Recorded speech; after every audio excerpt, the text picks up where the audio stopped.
사랑하고 축복합니다. 우리 중고등부 친구 여러분, 또 우리가 화요일을 맞이합니다.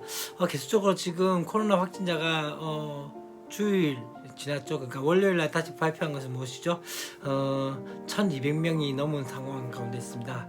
계속 1000명이 넘어가는 상황 가운데 불안할 수밖에 없고 염려될 수밖에 없지만, 그럼에도 불구하고 우리의 진짜 참 안정과 소망이 주께 있음을 함께 고백하면서, 또 우리가 말씀 묵상 가운데 하나님의 은혜를 구할 수 있는 그런 시간이 되었으면 좋겠습니다.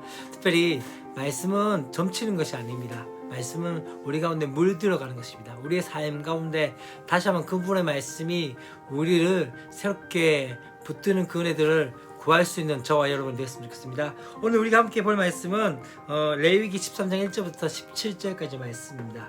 레위기 13장 1절부터 17절까지 말씀인데요. 레위기 13장과 14장은 소위 말하는 한센스, 즉 나병 혹은 문둥병이라고 이야기하죠. 그것을 포함해서 악성 피부병에 대한 정교일식에 대한 지침을 이야기하고 있습니다. 나병도 일종의 피부병이죠.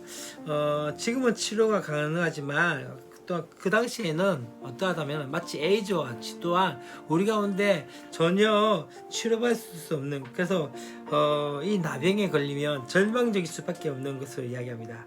레위기 13장과 14장이 이 나병에 대해서 이야기하면서 어떻게 치료할 것이고 어떻게 격리할 것인가에 대해서 성경적인 규례들을 이야기하고 있는 것들을 보게 되었습니다.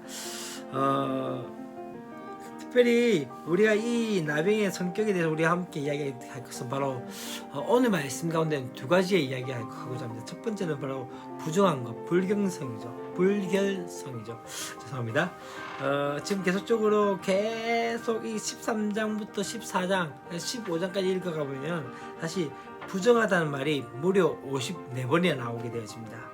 곧 무엇을 의미합니까? 나병 자체를 뛰어넘어서 이 나병을 통해서 우리가 가운데 말씀하고자 하는 것은 바로 죄에 대한 것이죠. 죄에 대해서 어떻게 이야기합니까? 부정하다라고 말씀을 하고 있습니다. 사실 신약에 와서도 이 나병에 대한 것들을 이야기하면서 뭘 이야기한다면 바로 부정함에 대해서 이야기합니다. 죄에 묶인 인생들이 어떠하다는 것을 다시 한번 깨닫게 하는 거죠. 마치 부정한 것뿐만 아니라 이 나병을 통해 또 한 가지 무엇이 있다면 감각이 없어지기 시작하죠. 그럼 참 처음에 죄를 짓기 시작하면 어떠한지 아십니까? 처음에 죄를 짓기 시작하면 불안하고 또한 양심의 가책을 느낍니다. 그런데 서서히 되어지는 것들이 무엇일까요? 이제는 양심의 가책을 느끼지 않기 시작하죠. 좀 더 큰 죄를 범해도 이제는 도리어 그 가운데 당당해져 버리는 그 모습들을 보게 되십니다. 또 두 번째 우리가 보고자 하는 것은요, 이 퍼지는 것이죠. 점점성이죠. 그래서 보면 5절과 6절과 7절 말씀 보면 병색이 피부에 퍼지지 아니하였으면, 또한 그 환부가 엷어졌고 병색이 피부에 퍼지지 아니하였으면 피부병이라. 병이 피부에 퍼지면 제사장에게 다시 보일 것이요. 다시 말하면 이 나병인지 아닌지에 대해서 그 판단하는 그 구별 방법이 퍼지느냐 퍼지지 않느냐에 초점이 모아진 것이죠. 곧 이 병의 재앙은 바로 무엇이냐면 퍼진다는 것. 재앙, 전염성이 있고 나 하나만으로 그치지 않는다는 것을 우리가 기억해야 됩니다. 어쩌면요, 이게 우리의 모습도 그렇지 않나요? 바늘 도둑이 소독이 된다.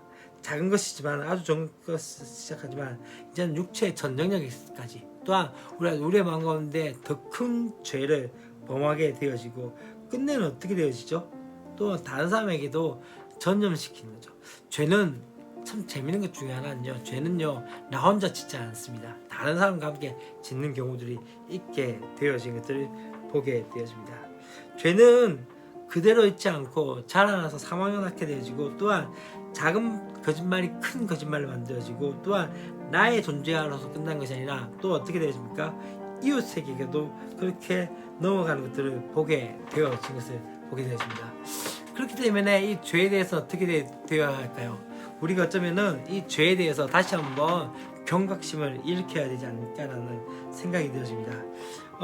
이제 그렇기 때문에 제사장들이 해야 할 임무 중에 하나는 이 공동체 가운데 거룩함을 지키기 위해서 어떻게 합니까?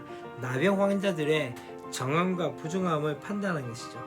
그 판단에 의해서 공동체가 지키려고 공동체를 지키려고 하나님의 말씀대로 조치를 취할 수 있는 것이죠. 여러분 이게 참 중요한 것 같습니다. 세상이 계속적으로 기준이 없어집니다. 기준이 없다는 것은 무엇을 의미하죠? 어떻게 살아야 될지 알지 못합니다. 그러나 하나님께서 이 땅 가운데 기준을 만드셨습니다. 무엇일까요? 바로 그리스도인들이죠.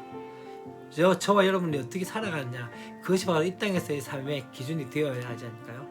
왜요? 우리가 왕같은 제사장이기 때문이다. 그렇기 때문에 그러한 삶들을 살아가면서 어떻게 해야 될까요?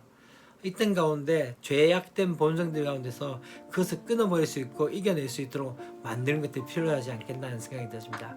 오늘 우리가 나병에 대해서 또 이야기합니다. 계속적으로 아마 이틀 정도 더 이 나병에 대해서 이야기하면서 죄와 나병에 대해서 비슷한 점들이 나타나게 되어집니다. 우리의 마음 가운데는 어떠합니까? 이 죄악된 본성들이 있으면 말미암아 지금 그렇게 살아가고 있지 않습니까? 부정하게 되어져 있고 또한 무엇입니까? 점령이 되어서 이제 점점 퍼져가지고 완전히 죄의 모습으로 되어진 우리의 모습이지 않습니까? 다시 한번 그렇기 때문에 돌이킴의 역사와 또 우리 가운데 다시 한번 새롭게 됨의 역사들, 그리스도의 보혈로 말미암아 정결케 되어지면 깨끗하게 되어지면 또한 거룩한 하나님의 나라의 백성으로서의 또 이 땅에서 제사장의 역할을 감당할 수 있는 저와 여러분이 되었으면 좋겠습니다. 내일도 우리가 기쁜 마음으로 함께 말씀 가운데 나갔으면 좋겠습니다. 사랑과 축복합니다. 안녕.